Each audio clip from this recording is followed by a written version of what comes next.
구합니다.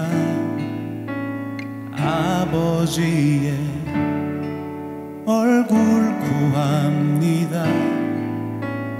아버지의 마음을 구합니다. 주님께 갑니다. 아버지의 음성을 구합니다. 아버지의 얼굴 구합니다. 아버지의 마음을 구합니다. 주님께 갑니다. 모든 것을 맡깁니다. 모든 것을 드립니다.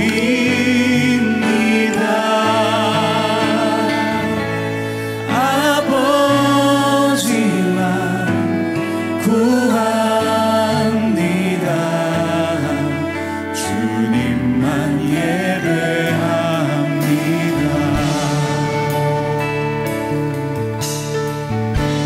예수님의 음성을 구합니다. 예수님의 음성을 구합니다. 예수님의 얼굴 구합니다. 예수님의 마음을 구합니다. 주님께 갑니다. 모든 것을 맡깁니다. 모든 것을 드립니다.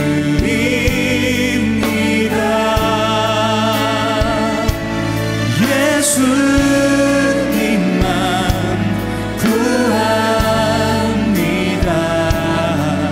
주님만 예배합니다. 이 목소리를 높여 찬양합시다. 모든 것을 맡깁니다.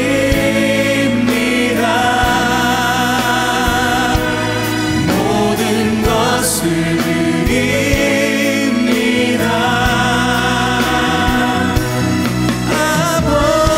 아버지만 구합니다. 주님만 예배합니다. 아버지만 구합니다. 아버지만 구합니다. 주님만 예배합니다.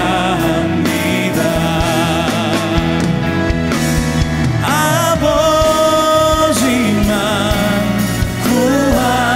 구합니다. 주님만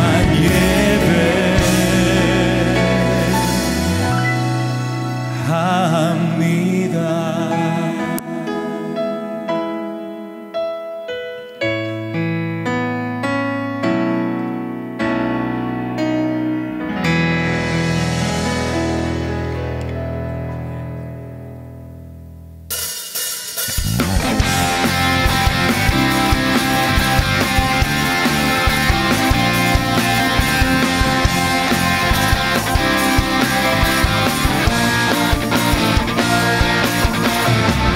주님은 나의 노래, 내 모든 삶의 기쁨 되시니 나 주님만 찬양하리.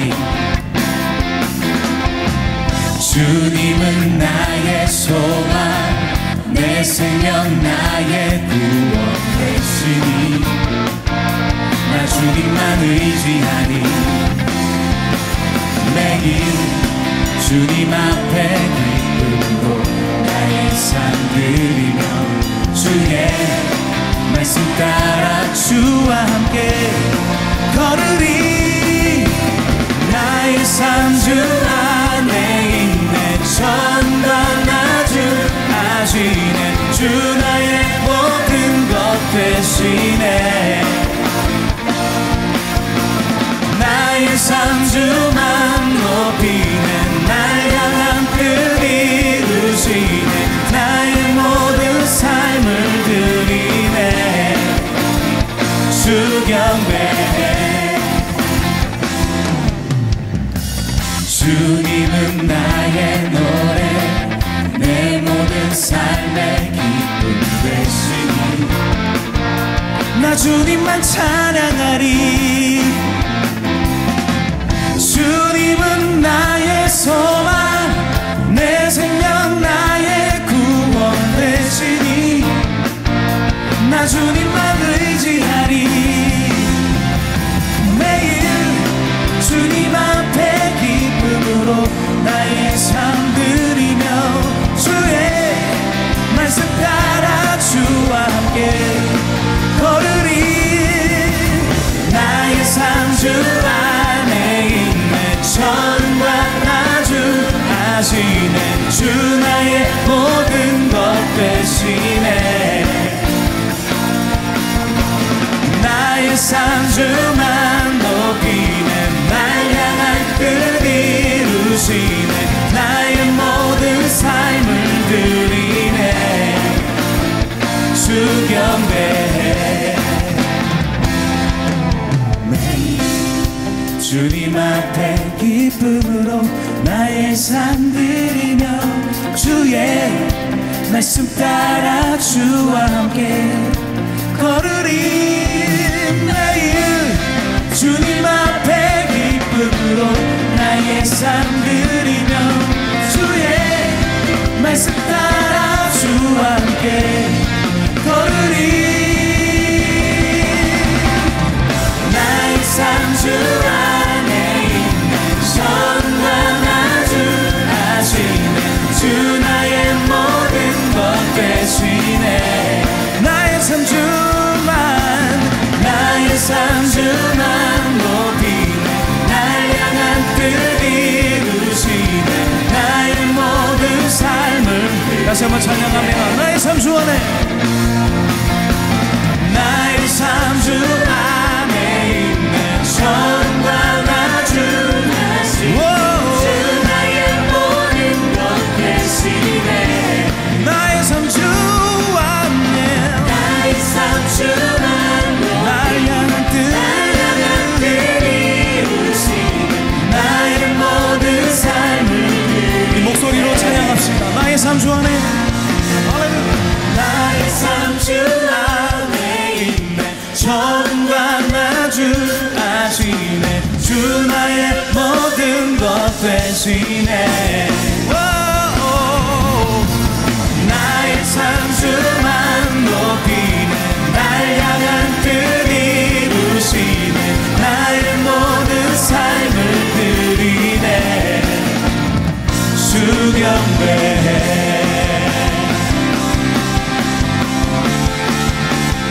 주 경배해.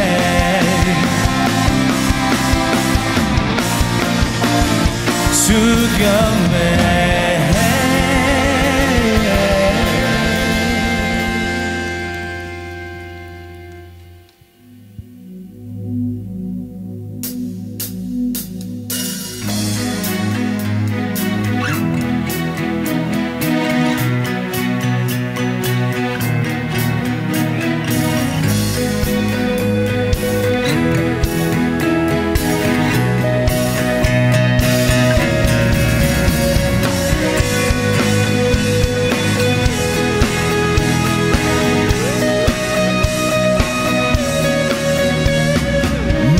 포도주 되고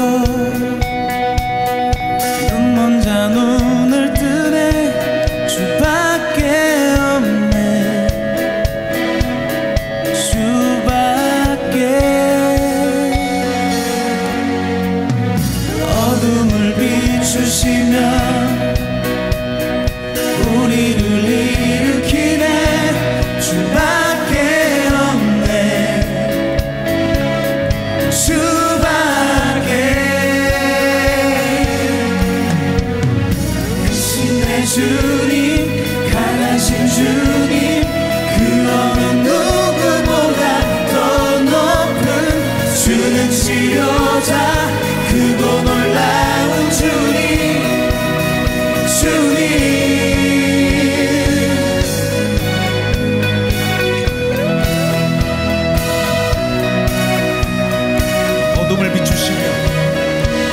어둠을 비추시며 우리를 일으키네. 주밖에 없네. 주밖에. 크신 내 주님, 강하신 주님, 그 어느 누구보다 더 높은 주는 치료자, 크고 놀라운 주님. 주님, 크신 내 주님, 강하신 주님, 그 어느 누구보다 더 높은 주는 치료자, 크고 놀라운 주님. 주님,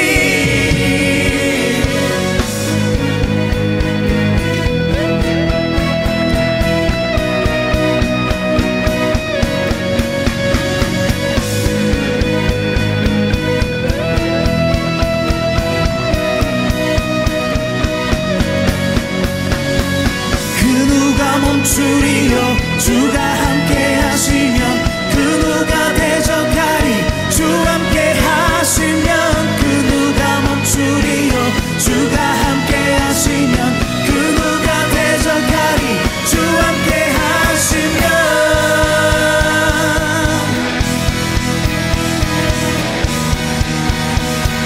주 함께 하시면.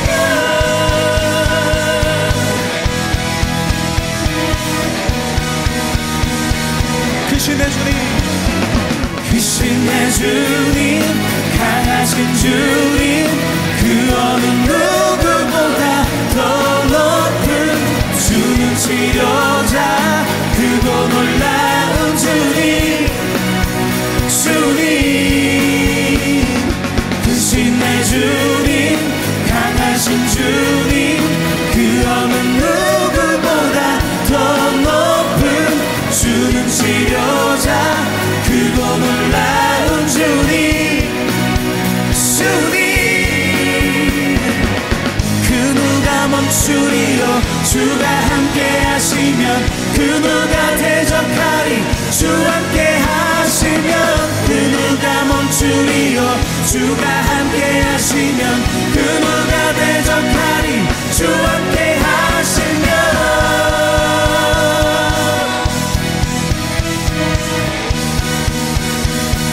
주 함께 하시면. 주 함께 하시면. 오.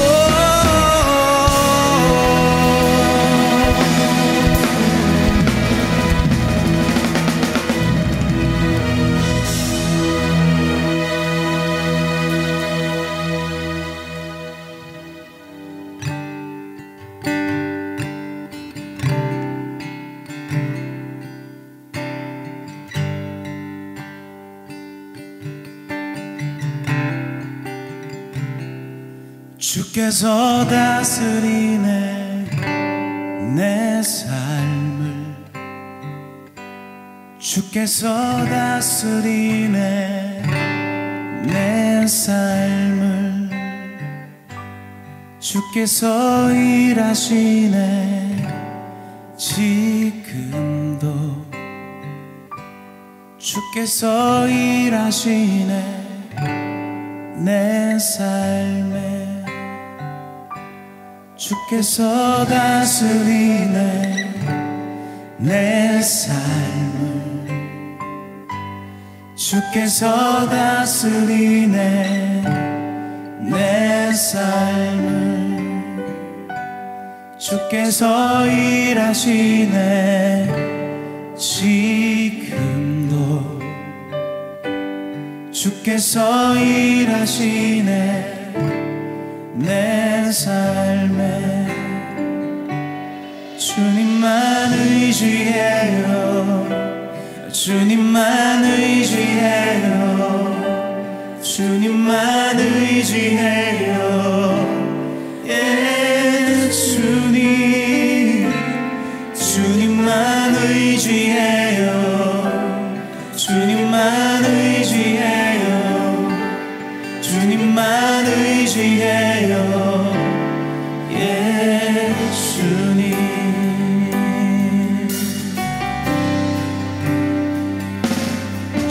주께서 다스리네 내 삶을 주께서 다스리네 내 삶을 주께서 일하시네 지금도 주께서 일하시네 내 삶에 주님만 의지해요 주님만 의지해요 주님만 의지해요 주님 주님만 의지해요 주님만 의지해요 주님만 의지해요 주님만 예배해요 주님만 예배해요 주님만 예배해요 주님만 예배해요 주님 주님만 예배해요 주님만 예배해요 주님만 예배해요 만물의 창조자 만물의 창조자 열방의 통치자 주 다스리시네 다 주께 속했네 만물의 창조자 만물의 창조자 열방의 통치자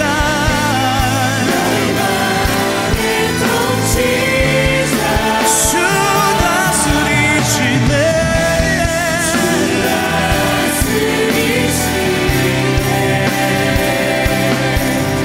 다 주께 속했네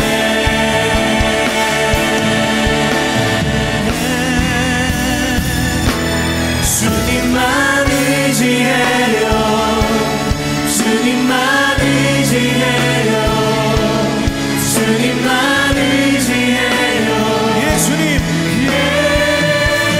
주님만 의지해요 주님만 의지해요 주님만 의지해요 주님만 의지해요 주님만 예배해요 주님만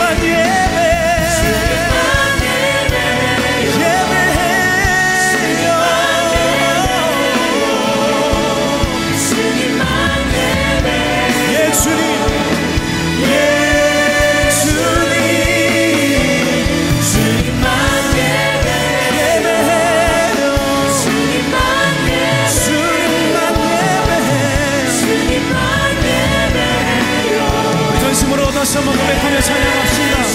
주님만 사랑해요. 주님만 사랑해요. 주님 사랑합니다. 주님만 사랑해요. 주님만 사랑해요. 주님 주님만 사랑해요. 주님만 사랑해요. 주님만 사랑해요.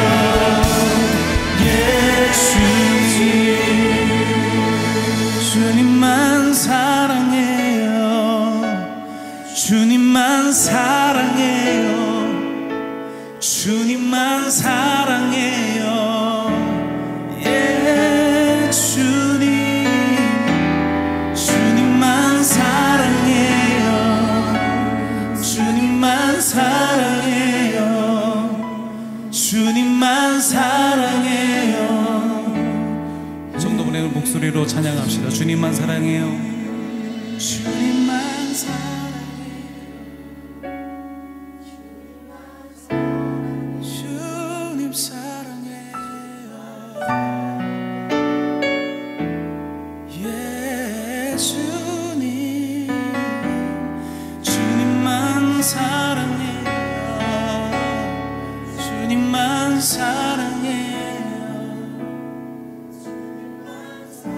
주님을 사랑하는 사람만 손을 들고 찬양합시다. 주님 사랑해요.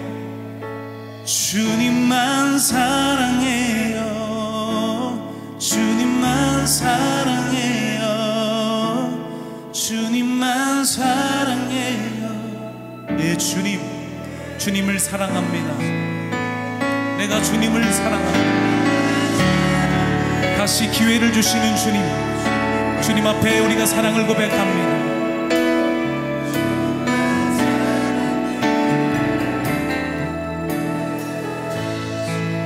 이 시간 함께 기도합시다. 예수님께서 디베라 앞바다에서 제자들에게, 베드로에게 네가 나를 사랑하느냐라고 물어보실 때 베드로가 한 고백을 우리가 기억합시다. 우리가 진실로 주님을 사랑하는 마음으로 예배하기를 소망합니다. 형식적이 아니라 진심을 다하여서 영과 진리로 주님을 마음을 다하여 사랑하며 예배하게 하여 주시옵소서. 주님만 아십니다. 나의 마음을 주님께 드리오니 받아 주시옵소서. 우리 같이 주여 한번 외치고 전심으로 기도하시겠습니다. 주여.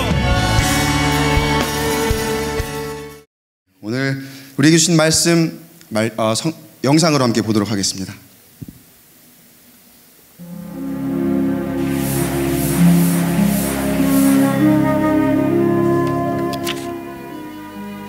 오늘의 말씀은 사무엘하 6장 9절에서 11절 말씀입니다. 다윗이 그날에 여호와를 두려워하여 이르되 여호와의 궤가 어찌 내게로 오리요 하고 다윗이 여호와의 궤를 옮겨 다윗성 자기에게로 메어 가기를 즐겨하지 아니하고 가드 사람 오베데돔의 집으로 메어 간지라. 여호와의 궤가 가드 사람 오베데돔의 집에 석 달을 있었는데 여호와께서 오베데돔과 그의 온 집에 복을 주시니라. 아멘. 아멘. 어떤 물건을 사면 여러분 전자제품이 되었든지 아니면 조립식 가구가 되었든지 그 안에 설명서가 들어있습니다. 사용 설명서라고 하기도 하고 취급 설명서라고 하기는 하는 그런 설명서가 안에 들어있습니다. 설명서가 들어있는 이유가 뭘까요? 설명서에 쓰여있는 대로 써야 문제가 발생하지 않을 것이고 설명서대로 조립을 해야 나사 하나 빠짐없이 완벽하게 조립을 할 수 있고 그렇게 완성품을 만들 수 있기 때문에 설명서가 필요합니다. 여러분 약을 구입해도 그 안에 빼곡하게 작은 글씨로 막 쓰여있는 그 설명서가 들어있는 걸 보신 적은 있을 거예요. 읽어보신 적은 아무도 없을 거예요. 아마 설명서가 있지요. 약 같은 경우에 약을 용법에 맞게 사용하지 않으면 건강을 해칠 수도 있기 때문에 그 설명서를 잘 읽어볼 필요가 있습니다. 예를 들어 여러분이 잘 알고 계시는 타일레놀이라고 하는 그 아세트 아미노펜 같은 경우에는 24시간 안에 3000mg을 넘겨서 복용을 하면은 간에 심각한 손상을 가져올 수도 있는, 사실은 굉장히 일상적인 약이지만 그렇게 용법에 맞게 먹지 않으면은 우리에게 굉장히 위험할 수도 있는 그런 약이에요. 그 내용이 사실은 설명서에 다 이렇게 쓰여 있습니다. 그래서 각종 설명서에는 이런 문구가 꼭 들어가 있죠. 사용 전에 설명서를 반드시 잘 읽어주세요. 이런 문구가 다 들어가 있습니다. 근데 아마 아까도 말씀드렸지만 설명서를 하나하나 찬찬히 읽어보시는 분들은 아무도 없을 거예요. 약을 꺼내고 설명서가 있으면 박스랑 설명서랑 같이 그냥 버리고 약만 그냥 그대로 내가 늘 먹던 약이니까 그러려니 생각하고, 남자분들은 특히 전자제품 같은 거 사면 남자들은 이런 거 보는 거 아니야, 그죠? 그냥 다 써보면서 이렇게 조금 문제가 생기면은 거기서 고쳐가면서 하는 거지, 보통 그렇게 생각을 하시지 아마 설명서를 많이들 안 보실 겁니다. 그러나 설명서는 정말 중요한 정보를 담고 있고 그 정보가 없이는 겉으로 볼 때에는 아무런 문제가 없이 내가 잘 쓰고 있는 것 같지만 내가 보지 못하는 심각한 문제를 불러올 수도 있습니다. 우리의 삶 속에서 신앙생활 안에서도 꼭 읽어야 할 설명서가 있습니다. 바로 하나님의 말씀입니다. 하나님의 말씀 안에는 우리를 하나님의 축복의 언약으로 인도하는 길이 안내되어 있습니다. 어떻게 해야 하나님의 그 축복의 언약을 내가 알게 되고 내가 그 안에 거할 수 있는지 방법이 그 하나님의 말씀 안에 나와 있어요. 설명서예요. 그런데 그 설명서를 읽어야만 알 수가 있습니다. 말씀을 읽어보지 않으면 축복을 경험할 수가 없습니다. 잘 읽어보지 않으면 내 나름대로는 나 그동안 잘 하던 건데 이렇게 해오던 건데 생각하면서 잘 하고 있다고 생각은 하지만 실상은 실수하고 넘어지기가 참 쉬워요. 오늘 우리가 함께 나눌 말씀을 통해서 다윗과 이스라엘이 하나님이 승리와 축복의 약속으로 허락하신 언약궤를 어떻게 다루었는지에 대한 내용을 함께 볼 텐데, 우리는 과연 이 말씀을 들으면 어떻게 생각해야 할까? 하나님이 주는 귀한 깨달음 얻는 귀한 시간 되기를 소망합니다. 여러분, 언약궤는 무엇을 상징합니까? 언약궤가 상징하는 게 뭐예요? 언약궤는 하나님의 임재를 상징합니다. 하나님께서 이스라엘 백성들에게 주셨던 언약의 상징들이 그 안에 들어있어요. 뭐 아론의 지팡이라든지 만나라든지 나중에는 십계명 돌판이 들어있는 그런 언약의 상징들이 언약궤 안에 들어있습니다. 하나님의 임재를 상징하는 거예요. 여러분, 그럼 이 하나님의 언약궤는 어떻게 취급을 해야 할까요? 이것도 취급을 하는 방법이 있습니다. 그 방법에 대해 하나님의 말씀 안에 그 설명이 자세하게 나와 있어요. 말하자면 이 말씀이 언약궤 취급 설명서인 거예요. 이스라엘 백성들과 그리고 제사장들과 왕들에게도 이 언약궤의 취급 방법은 그냥 대충 지나칠 수 없는 아주 중요하게 여겨야 하는 그런 것이었습니다. 그런데 성경을 보면 하나님의 임재의 상징인 이 언약궤를 잘못 다루는 경우를 덜어 보게 됩니다. 그중 대표적인 사건 하나가 언약궤를 한번 빼앗긴 적이 있었습니다. 이스라엘 백성들이 언약궤를 적에게, 블레셋 사람이며 블레셋 사람들에게 한번 빼앗긴 적이 있어요. 엘리의 아들들 누구죠? 홈니와 비느하스. 엘리의 아들들이 한 번은 블레셋과의 전투에 언약궤를 가지고 나간 적이 있습니다. 이들은 이렇게 생각했던 거예요.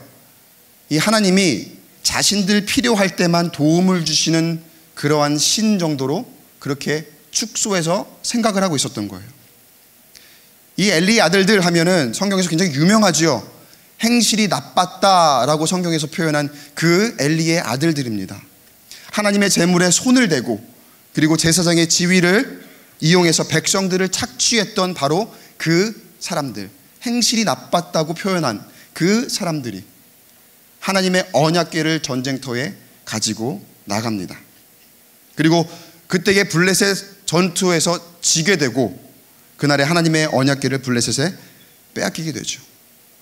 자, 그 다음에 블레셋은 그 언약궤를 빼앗아서 어떻게 했을까요?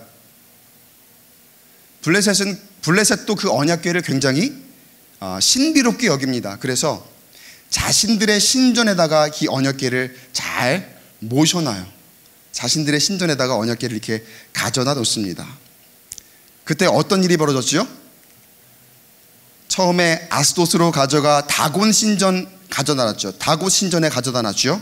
거기서 어떤 일이 벌어집니까? 다곤 신상이 넘어지고 엎어지고 두 손목이 끊어져 있고 그리고 아스돗 사람들에게 독한 종기와 같은 재앙이 임하죠. 그러니까 블레셋 사람들이 이상하다. 왜 언약궤가 가니까 이런 일이 벌어질까? 그래서 한번 다른 곳으로 옮겨봅니다. 가드로 옮기죠. 거기에서도 재앙이 또 일어납니다. 마치 도시를 순회하며 재앙이 일어나듯이 언약궤가 가는 곳마다 블레셋의 도시에서 이런 재앙이 하나님의 저주가 내리고 있는 그런 상황에 이제 블레셋 사람들은 언약궤를 에그론이라는 곳으로 옮기고자 합니다. 그랬더니 이 에그론이라는 곳에서 난리가 났습니다. 이거 혐오시설 반대하듯이 들고 일어선 거예요. 우리는 절대 그 언약궤 받을 수 없다. 라고 하면서 그러한 반발이 있게 돼요. 뭐 이런 반응을 보이니까 결국 블레셋이 안 되겠다 싶어서 언약궤를 이스라엘에 돌려주기로 합니다. 그리고 여러분 이 내용들을 잘 아실 거예요. 송아지 둘이 끄는 그 수레에 싣고 벳세메스라는 곳으로 돌려보내주지요. 거기까지 온 것은 좋았는데 이게 잘 돌아온 것 같았어요. 근데 이 벳세메스 사람들도 이 언약궤를 가볍게 여겼던 것일까요? 그 안을 절대로 들여다보면 안 되는데 그 안을 들여다보았다가 수많은 사람들이 죽었다. 이런 내용이 성경에 기록이 됩니다. 결국에 이 언약궤는 기럇 여아림이라는 곳으로 보내지고 그곳에서 아비나답이라는 사람의 집에 거하게 됩니다. 이런 이야기가 있어요. 이 성경에 나오는 이야기예요.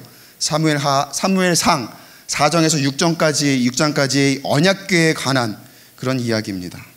그래서 지금 언약궤가 어디 있다고요? 제일 마지막에 기럇 여아림이라는 곳에 있다까지 제가 얘기를 했습니다.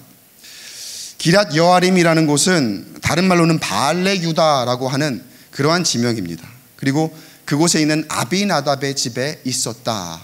여기서부터 오늘 본문 말씀의 내용이 시작을 합니다. 근데 오늘 본문 사무엘하 6장의 내용에도 언약궤를 잘못 취급하는 사람이 등장을 해요. 우리가 잘 아는 사람이에요. 바로 다윗입니다. 다윗이 아주 선한 뜻, 아주 의미 있는 일을 행하고자 합니다. 사람들을 모아서 지금 언약궤가 아비나답의 집에 있는데 그 집에 있는 언약궤를 우리 예루살렘으로 옮기자. 그래서 계획을 세우고 작전을 수행을 합니다. 굉장히 큰 의미가 있는 그런 계획입니다.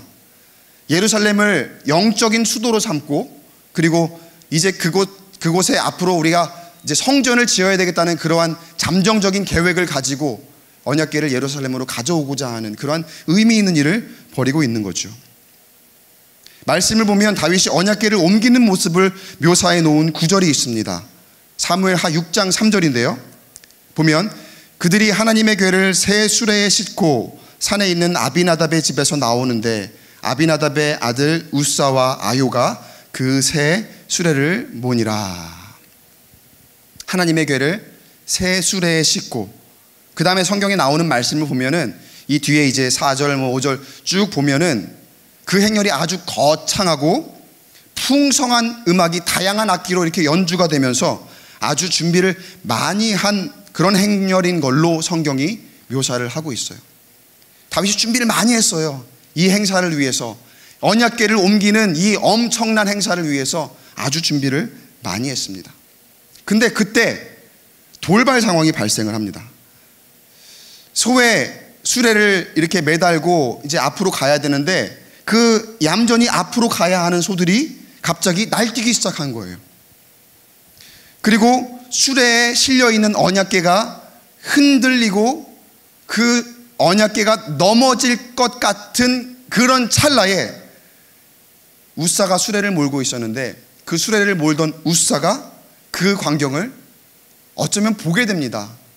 우사가 그거를 보고 언약궤가 떨어지기 전에 운동신경이 아주 잘 발달한 이 우사가 순발력을 발휘해서 그 언약궤를 손으로 딱 잡은 거예요. 순간적인 기지를 발휘해서 언약궤가 떨어지는 것을 막았습니다. 이 우사라는 사람이 어때요? 칭찬을 받을 만한 일이죠. 어땠을까요?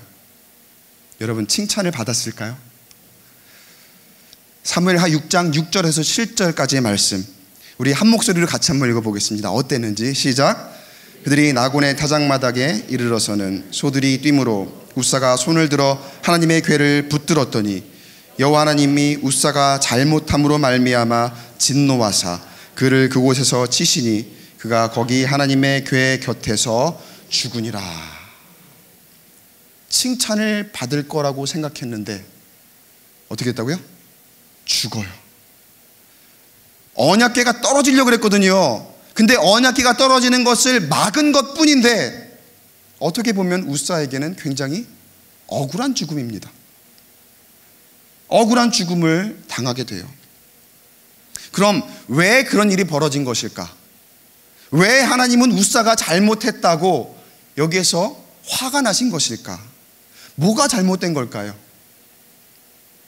여기에서 성경의 내용으로만 비추어 보면 실수를 범한 사람이 두 사람이 있습니다. 방금 우리가 읽은 우사와 다윗이에요.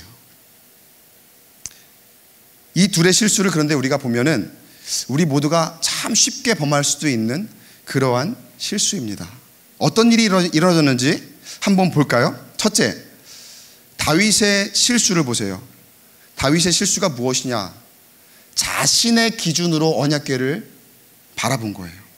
사실 이 다윗이 이 언약궤를 소홀히 한 건 절대 아닙니다. 아까 말씀드렸지만 굉장히 준비를 많이 해서 이 언약궤를 잘 운반하고자 하는 그러한 마음이 그 안에 있었어요. 근데 뭐가 문제냐? 방금도 말씀드렸던 것처럼 자신의 기준으로 생각을 해서, 내 기준으로 생각을 해서 언약궤를 소중하게 다룬 거예요. 내 기준으로 생각해서 언약궤를 귀하게 여겼다는 거예요. 그래서 어떻게 했습니까? 첫째로 이 언약궤를 새 수레에 실었다 이렇게 얘기합니다. 아까 3절에서.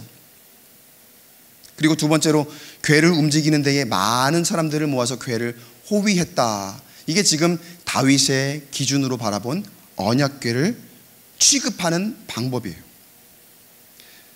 근데 사실은 이렇게 할 만큼 다윗에게는 이 언약궤가 굉장히 귀하고 중요했다는 거예요. 그런 마음이 사실은 드러났던 거죠. 그러나 거기에 오히려 문제가 있었습니다.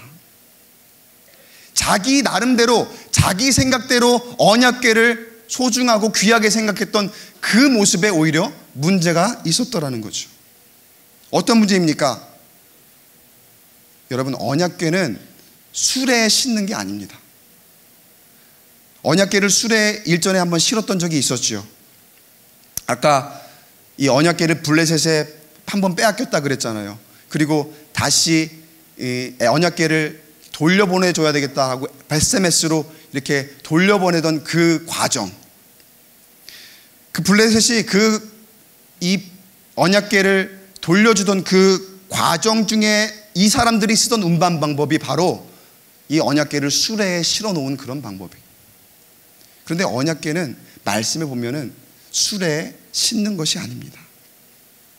학자들은 이렇게 추측을 합니다. 다윗이 한때 블레셋으로 도피 생활을 오랫동안 한 적이 있어요.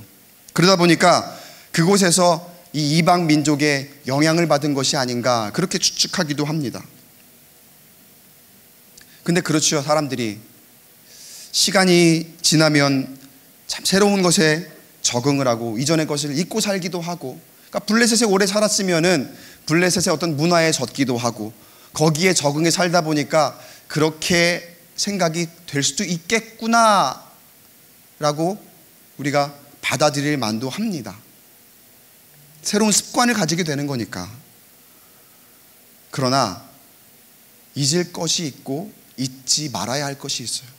아무리 어디를 가서 거기 문화에 적응을 한다 하더라도 우리가 잊을 만한 게 있고 절대로 잊지 말아야 할 것이 있거든요. 궤는 수레에 싣는 게 아니에요. 이거는 절대로 잊으면 안 되는 거예요. 다윗이라면 절대로 잊으면 안 되는 사실입니다. 왜? 하나님께서 명하신 것이기 때문에, 설명서에 나와 있는 것이기 때문에. 언약궤는 어떻게 해야 되는 겁니까? 언약궤는 매야 되는 거예요. 매야 하는 것이고, 그리고 그것도 아무나 매는 게 아닙니다.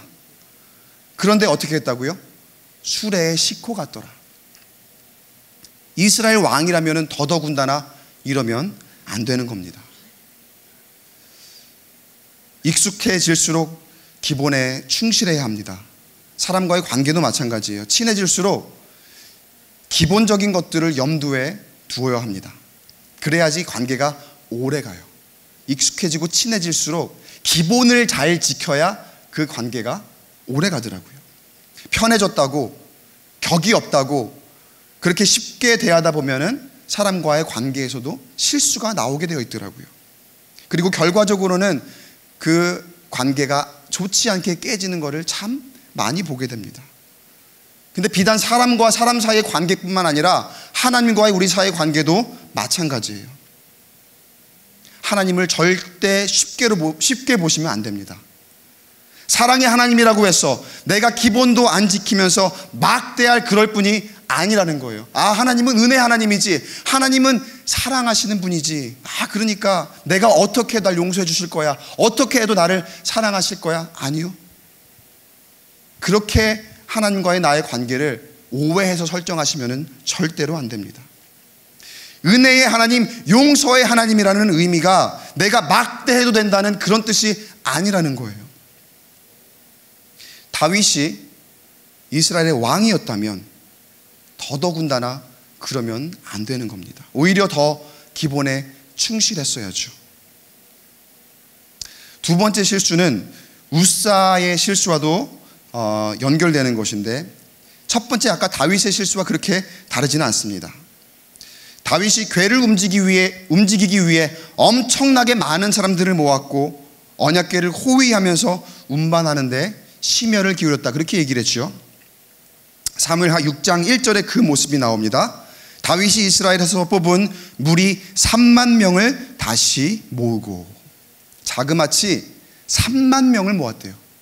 그 언약궤를 수레에 싣고 이렇게 호위해서 예루살렘으로 이렇게 이동하는 그 과정을, 그 준비하는 것을 3만 명을 모아서 할 정도로 엄청나게 신경을 많이 쓴 거예요. 자그마치 3만 명. 그런데요, 그렇게 많은 사람들 가운데에 정작 필요하고 있어야 하는 사람이 성경에 보이지 않습니다. 바로 궤를 메어야 하는 사람들입니다. 저렇게 많은 3만이나 되는 사람들이 있지만 그 사람들은 궤를 맬 자격이 없는 사람들이었습니다. 수레에 싣고 소가 끌고 가는 건 당연히 안 되고, 그렇다고 아무나 궤를 만져서도 안 되는 게, 그게 설명서에 나와 있는 거예요. 그게 하나님의 말씀 안에 있는 것입니다. 그렇게 하나님이 명령하신 겁니다. 그러면 성경을 보면 누가 그 자격을 가집니까? 레위인 중에서도 고앗 자손, 성경은 이렇게 기록을 합니다. 말씀이 민수기 4장 15절에 나와요. 같이 한번 읽어볼게요. 시작. 진영을 떠날 때에 아론과 그의 아들들이 성소와 성소의 모든 기구 덮는 일을 마치거든 그와 자손들이 와서 맬 것이니라. 그러나 성물은 만지지 말라. 그들이 죽으리라. 여기에 우사의 실수가 나오죠. 우사는 레위인도 아니고 고앗 자손도 아니기 때문에 언약궤에 손을 대서는 안 되는 사람이었습니다. 벳세메스로 언약궤가 돌아왔을 때에, 아까 블레셋이 빼앗아 갔던 언약궤가 벳세메스로 돌아왔을 때에 사람들이 언약궤에 손을 대고 그 안을 들여다보다가 다 죽었다고 했잖아요. 딱 그런 모습인 거예요. 언약궤가 중요한 가치가 있고 그런 성물이고 하나님의 임재를 상징하는 그런 것이라고 알고는 있었지만, 사실 이론적으로만 알고 있었지 마음으로는 언약궤에 대해서 가볍게 생각하고 있었다는 거. 그래서 자격이 없는 사람은 절대로 잡으면 안 되는 이 언약궤를 하나님의 명령을 잊고서 순간적으로 잡아버리고 만 거죠. 그런데 이 모든 실수는 사실 다윗의 실수인 게 맞습니다. 처음부터 준비하는 단계에서부터 이 과정이 잘못되어 있습니다. 언약궤가 하나님의 축복이고 거룩한 임재의 상징이기에 예루살렘으로 옮기자는 것은 좋습니다. 그러나 그 목표에 너무 심취한 나머지 과정 가운데에 하나님이 원하시는 방식과 하나님의 명령을 다 잊어버리고 말아요. 그리고 자신의 기준대로, 자신의 기준에 좋은 대로 더 비싸고 더 화려한 모습으로 그렇게 언약궤를 옮기게 됩니다. 그래서 헌수레도 아니고 새 수레에다가 아주 그냥 정성을 다해서 수많은 사람들이 호위하게 하고 음악을 성대하게 연주하며 그렇게 행진했다, 이렇게 나오잖아요. 그러나 그 과정은 하나님이 원하시는 과정이 아니었습니다. 다윗의 그런 모습은 하나님이 만들어주신 설명서에 나와 있는 그런 모습이 아니었다는 거예요. 다윗이 매뉴얼대로 하지 않은 거예요. 때로 우리의 모습 가운데 이런 모습이 있습니다. 하나님이 결코 원하시는 모습이 아닌데 내 나름대로 생각합니다. 내 기준대로 생각해서 무조건 제일 좋은 것만 드리면 돼. 내 생각에 내 가치로 제일 좋은 것만 드리면 된다고 생각하고 더 많이만 드리면 된다고 생각하고 그렇게 나의 생각대로 하나님의 가치를 결정하는 그런 모습이 우리에게 있지는 않습니까? 우리가 생각하는 그것이 헌금이든 예배이든 우리 이웃을 돌보고 사랑하는 모습이든지 간에 중요한 것은 세상의 기준대로 더 화려하고 좋은 것으로 더 많이가 아니라 나의 중심인 줄로 믿습니다. 나의 마음이에요. 하나님이 우리에게 축복을 주신다는 언약을 주셨습니다. 그러나 우리가 그 과정 중에 아주 많이 착각하는 것이 뭐냐면 내 세상적인 기준으로 하나님이 동일하게 원하실 거라고 그렇게 판단하는 거예요. 더 비싸게 더 많이 예물 드리고 그냥 습관적으로 나와 나는 예배 드리면 된다고 그렇게 생각하는 거예요. 그런데 여러분 기억하시기 바랍니다. 중요한 건 저와 여러분의 정성인 줄로 믿습니다. 내 마음에 진심이 담겨 있고 자원하는 마음이 있고 순전한 마음이 있다면 그것이 하나님이 원하시는 아주 기뻐 받으시는 나의 삶인 줄로 믿습니다. 아까워하거나 억지로 하거나 불순한 의도가 있다면 그건 하나님이 원하시는 축복을 향한 과정이 아니라는 거예요. 그런 실수로 이렇게 웃사가 죽게 되자 그런 일이 생기자 다윗이 두려워했다고 합니다. 성경을 보면은 왜 두려워했을까? 이런 거예요. 하나님의 언약궤를 예루살렘으로 가져가는 것이 하나님의 뜻이 아닌가? 내가 뭔가를 잘못 생각했던가?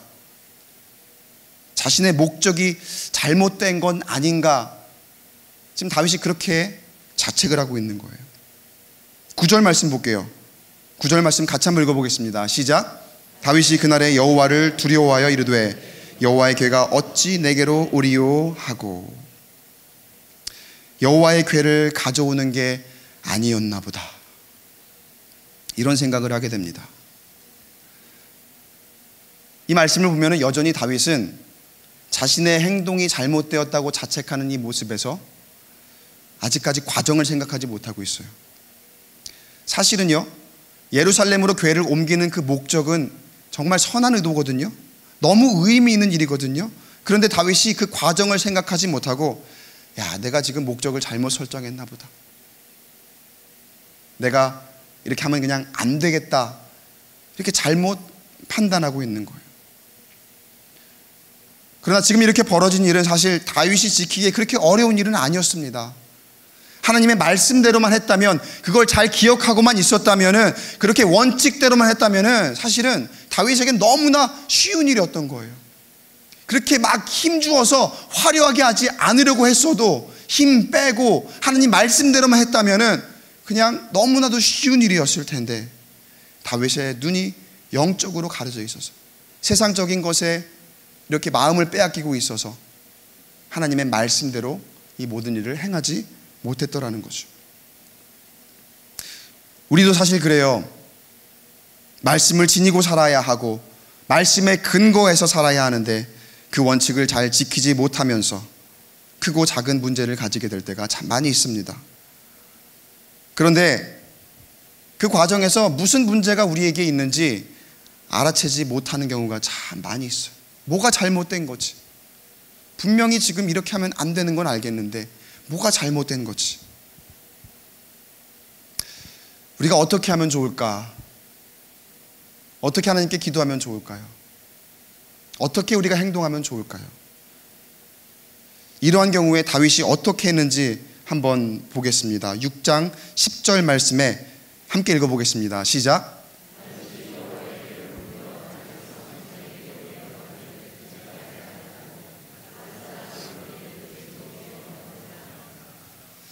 다른 곳으로 오베데돔의 집으로 옮겨갔다. 이렇게 얘기를 합니다. 선하고 좋은 의도를 가졌습니다. 다윗 나름대로의 생각으로는. 그리고 그렇게 언약궤를 옮겨야 되겠다고 결단하고 그 일을 행하던 중에 정말 너무나도 뜻밖의 예기치 않은 그런 상황이 발생을 합니다. 그런데 지금 상황을 보면 아직 다윗이 그 문제의 원인을 알지 못하고 있어요. 그저 내가 처음부터 계획을 잘못했구나, 목적을 잘못 가지고 가고 있었구나, 이렇게 생각을 하고 있죠. 그런 중에 이런 사고가 생겼다 하더라도 그저 그냥 한번 생긴 사고이겠거니 하고 그 일을 그대로 자기 생각대로 밀고 나갈 수도 있었을 거예요. 이스라엘의 왕이 된 입장에서 지금 자신이 하는 일을 무언가 중단한다는 것은 굉장히 자존심 상하는 일이기도 하고, 그리고 무언가 자신의 왕권에 굉장히 왕권이 피해를 입는, 왕권이 굉장히 약화될 수도 있는 그러한 환경에 처해 있는 지금 그런 상황이기도 합니다. 그래서 그냥 에라 모르겠다, 이러니 그냥 사고고 내 생각대로 가자, 밀어붙였을 수도 있었을 것입니다.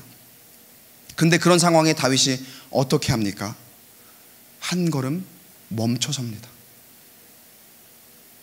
그렇게 다윗이 한 걸음 멈춰선 중에 아마 다시 한번 생각할 시간을 가졌을 거예요. 그리고 아마 다윗이라면 그러한 일이 생긴 와중에 하나님께 기도했을 겁니다. 하나님의 뜻이 진정 무엇일까? 정말 내 목적이 잘못된 것일까? 하나님, 내가 어떻게 하면 좋겠습니까? 여러분, 이게 하나님의 은혜입니다. 더 큰 실수를 범하지 않도록, 더 넘어지지 않도록 생각할 기회를 하나님이 주신 거예요.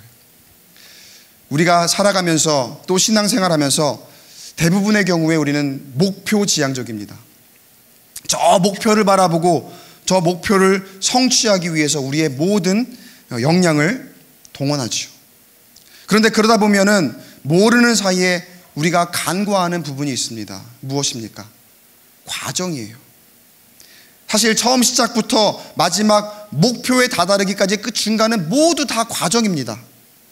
그런데 우리는 처음과 끝만을 생각할 때가 참 많이 있어요. 처음 시작 이렇게 잘하고 끝에 결과가 좋으면 되지, 이렇게 생각할 때가 참 많이 있어요. 그리고 그 과정이 어찌 되었든 간에 결과만 잘 만들면 된다고 생각하고 내가 설정한 그 목표만 어떻게 해서든 이루면 된다고 생각을 합니다. 그러나 그렇지가 않지요. 여러분, 과정이 중요합니다. 왜냐하면 그 과정 안에 우리의 이야기가 있기 때문에 그렇습니다. 그 과정 안에 우리와 하나님과의 이야기가 있기 때문입니다.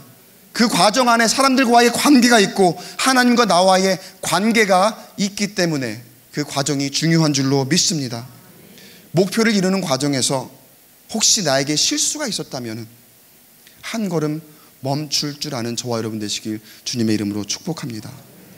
다윗을 보면 물론 오해가 있었던 거지만 자신에게 일어난 일로 인해서 자신의 실수를 다시 한번 생각해보는 그러한 시간을 갖지요. 아까 성경 말씀의 표현은 두려움 이렇게 되어 있지만 어쩌면 우사와 같이 다윗도 이론적으로는 언약궤의 소중함을 알고 있고 그 능력을 알고 있기에 예루살렘으로 가지고 오고 싶었지만 하나님의 존재나 그리고 하나님의 언약에 대해서는 가볍게 여기고 있었는지도 몰라요. 꼭 내가 가볍게 여겨야 되겠다 그래서 가볍게 여기는 게 아니라 나도 자각하지 못하는 사이에 그렇게 될 때가 있잖아요. 우리도 살아가면서 그런 거 많이 느끼죠. 처음에 가졌던 그 간절한 마음이 때로는 어떤 사람을 향한 정말 사랑하는 마음이, 뜨거운 마음이, 어떤 갖고 싶은 물질에 대한 갈망이, 어떤 지위에 대한 열망이, 내가 저기 정말 올라가고 싶다 하는 그런 열망이 사람을 가까이 하고 나면, 그 물질을 갖고 나면, 그 자리에 올라가 성취하고 나면 그 모든 것이 그 이후로는 마치 당연한 것처럼, 내가 마땅히 가질 수 있는 것인 것처럼 그렇게 생각하고 소중함을 모르고 살아가지는 않습니까? 그 진정한 소중함을 다시 한번 깨닫기 위한 과정 중에 지금 다윗이 서 있는 거예요. 사랑하는 성도 여러분, 우리에게 어떤 문제가 있다면 한 걸음 멈추어 우리가 하나님이 주신 언약의 소중함을 다시 한번 생각해 보시길 바랍니다. 한 걸음 멈추어 다윗이 생각할 동안에 하나님께서 다윗에게 깨닫게 하신 것이 있어요. 말씀을 기억나게 하십니다. 뭘 보고 알 수 있느냐? 설명서에 적힌 것을 다시 한번 깨닫게 하시는데, 아까 읽었던 말씀이지만 사무엘하 6장 10절의 하반절을 다시 한번 읽어보겠습니다. 같이 읽어보겠습니다. 시작. 가드 사람 오베데돔의 집으로 매어 간지라. 더 이상 수레에 싣지 않고 이제는 매어 갔더라. 언약궤의 본질은 축복이 맞습니다. 하나님의 임재는 저주가 아니라 축복입니다. 그 축복의 언약을 잘 지키기 위해 말씀을 잘 의지하고 잘 지켜 행하는 저와 여러분 되시길 주님의 이름으로 축원합니다. 하나님 우리에게 허락하신 언약은, 우리가 맺은 약속은 하나님의 한없는 축복인 줄로 믿습니다. 하나님의 그 언약이 축복이라는 증언이 아까 우리 본문 말씀에 나왔지만 11절에 있습니다. 11절 마지막으로 같이 한번 다시 읽어보겠습니다. 시작. 여호와의 궤가 가드 사람 오베데돔의 집에 석 달을 있었는데 여호와께서 오베데돔과 그의 온 집에 복을 주시니라. 아멘. 언약궤가 있는 곳이 정결하였을 때, 그리고 언약궤를 운반하고 취급하는 그 방법이 하나님의 뜻에 합당했을 때의 그 결과가 어떻습니까? 여호와께서 오베데돔과 그의 온 집에 복을 주시니라. 이 말씀이 굉장히 중요한 말씀입니다. 다윗이 언약궤를 옮겨오는 것 자체가 하나님의 뜻이 아닌가 보다 이렇게 오해하고 있을 때, 오베데돔이 복을 얻은 것을 보고, 내 목적에 문제가 있었던 게 아니구나, 과정에 문제가 있었음을 알게 하는 그러한 말씀이기 때문에 그래요. 사랑하는 성도 여러분, 설명서를 잘 읽어보지 않으면 우리는 알 수 없습니다. 우리가 다 아는 것 같지만, 그래서 결과만 잘 만들면 그렇게 잘 될 것 같지만, 설명서를 잘 읽지 않으면 과정이 맞을 수가 없어요. 결국은 결과도 틀릴 수밖에 없게 됩니다. 하나님의 언약을 우리가 믿지만, 그래서 결국은 우리를 축복의 길로 인도하시겠지만, 그 과정에는 우리가 알아야 하고 깨달아야 할 것들이 참 많이 있습니다. 때로는 우리가 모르기 때문에 실수하기도 하고, 알면서도 잊고 실수하기도 하지만, 결국 하나님은 그 모든 문제의 과정을 거친 우리 모두를 하나님의 축복의 언약으로 인도하실 줄로 믿습니다.